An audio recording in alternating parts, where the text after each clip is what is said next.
आप सभी को जय मसीह की कलीसिया और नए साल की हार्दिक शुभकामनाएं। आज हम नीति वचन 24वें अध्याय के 16वें वचन को पढ़ते हैं। उसका पहला पाठ इस प्रकार से लिखा है कि क्योंकि धर्मी चाहे 7 बार गिरे फिर उठ खड़ा होगा। हमारा परमेश्वर इतना अनुग्रहकारी है कि वह हर एक मनुष्य को नई शुरुआत करने का मौका देते हैं। वह कभी भी किसी भी इंसान के प्रति अपनी धीरज को नहीं खोते और उन्हें दंडित नहीं करते, बल्कि वो हमेशा यह मौका देते हैं कि एक इंसान पाप में से बाहर निकले, अंधकार में से ज्योति की ओर आए और परमेश्वर के साथ में एक अपनी संगति को सुधारे, एक नई शुरुआत करे। और हम देखते हैं नीति वचन 24 और 16 में लिखा है कि 7 बार गिरे। ये 7 बार क्यों? क्योंकि 7 बार एक परिपूर्णता का चिन्ह है। और परमेश्वर कहता है कि 7 बार भी गिरे तो भी उसे परमेश्वर में फिर से नई शुरुआत करने का प्रभु एक मौका देते हैं। गिरने से ज़्यादा परमेश्वर उठाने में रुचि रखते हैं और बंधन से ज़्यादा छुटकारा परमेश्वर को भाता है। इसलिए हम एक उदाहरण को देखते हैं। पतरस के जीवन को जब हम पढ़ते हैं, यीशु मसीह का उत्साहित चेला, प्रभु की कोई भी बात खत्म होने से पहले उसके पास हमेशा जवाब होता था। और उसके जीवन में एक ऐसा समय आया कि वो गिर गया। मत्ती 26:35 को जब हम पढ़ते हैं, उसमें पतरस यीशु मसीह से कहता है कि अगर तेरे साथ मुझे मरना भी पड़े तो भी मैं इसके लिए तैयार हूँ, लेकिन मैं प्रभु जी आपको छोड़ूंगा नहीं, मैं आपको नकारूंगा नहीं, मैं आपसे मुकरूंगा नहीं। और यीशु मसीह कहते हैं कि मुर्गा 3 बार भाग देने से पहले तू मुझे नकारेगा। और पतरस यहाँ पर गिर जाते हैं।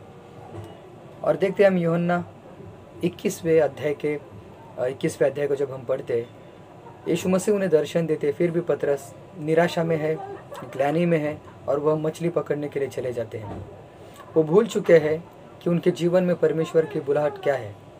और वो अपने साथ अन्य चेलों को भी ले जाते हैं और प्रभु यीशु मसीह वहाँ पर उसे मिलते हैं, उससे बात करते हैं, उसकी ग्लानि को, उसकी निराशा को बदल देते हैं, अपने प्रेम को दर्शाते हैं। और इसका परिणाम हम देखते हैं। इसका परिणाम प्रेरितों के काम अध्याय 2 वचन 41 में हम देखते कि पतरस का प्रचार करना और 3000 लोग उद्धार में आना है। परमेश्वर चाहते हैं कि हर एक मनुष्य अपने जीवन में नई शुरुआत करे।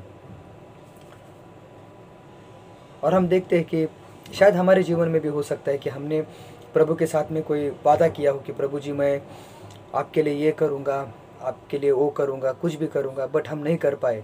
और उस चीज़ को हमारे मन में कहीं पर ना कहीं पर एक जगह सी बन बैठी है, एक ग्लानि है।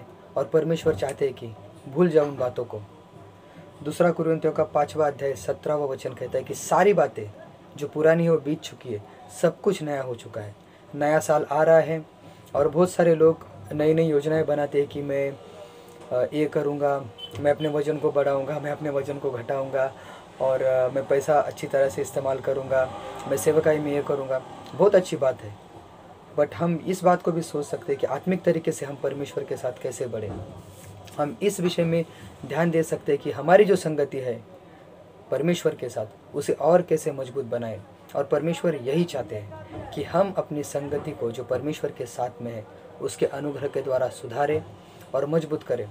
और परमेश्वर कभी भी नहीं चाहते कि कोई भी व्यक्ति, एक विश्वासी, ग्लानि में जिए, अपने मन में कोई निराशा रखे कि अगर वो परमेश्वर के लिए कुछ नहीं कर पाया तो।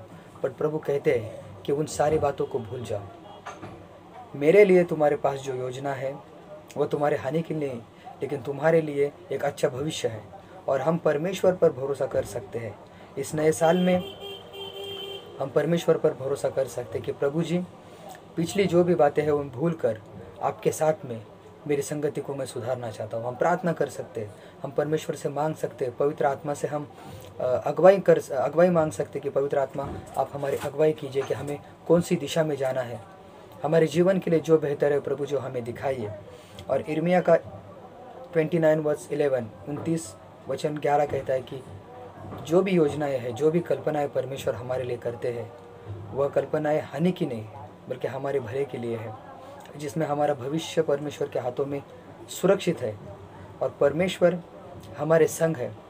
2021 में भी परमेश्वर हमारे संग थे, 2022 में भी परमेश्वर हमारे संग है और आने वाले हर एक युगों में परमेश्वर हमारे संग है, क्योंकि परमेश्वर का वचन कहता है कि वो हमें कभी भी नहीं त्यागते और कभी भी नहीं छोड़ते।